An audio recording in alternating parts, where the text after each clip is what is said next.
Pengamanan menjelang Hari Natal dan Tahun Baru tidak hanya menjadi tanggung jawab pihak kepolisian, TNI dan Linmas, tetapi juga komitmen Kelurahan Legian bersama pihak desa adat dan lembaga lainnya di Legian. Selain pengamanan, pihaknya memberlakukan larangan menyalakan kembang api menjelang Natal dan Tahun Baru.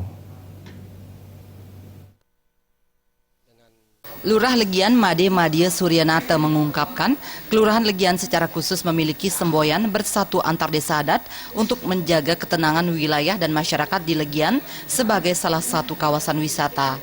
Pihaknya mengakui keamanan menjadi salah satu permasalahan yang harus menjadi pusat perhatian, terlebih lagi menjelang perayaan Nataru. Selain pengamanan wilayah yang dilakukan melalui kerjasama dengan kepolisian, TNI, dan Linmas, dilakukan pengawasan terhadap penjualan kembang api di wilayah Legian. Kelurahan Legian telah melarang pedagang menjual kembang api atau menyalakan kembang api kecuali pada momen Nataru. Masyarakat Legian masih trauma terhadap insiden bom Bali.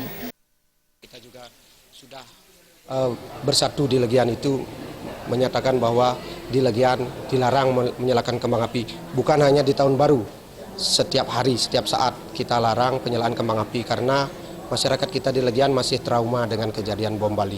Karena kembang api sekarang kan bahasanya meledak ya, dengan sangat keras, suara yang sangat besar, sehingga masyarakat kami masih sampai hari ini masih trauma, sehingga kita dari pihak kelurahan dengan desa adat berkomitmen untuk membuat suatu aturan yang khusus di Legian. Made Madya Suryanata berharap melalui pengamanan yang dilakukan pihak terkait termasuk masyarakat Legian, perayaan Nataru 2016 diyakini berjalan aman dan lancar. Pera Widya dan Supiatne.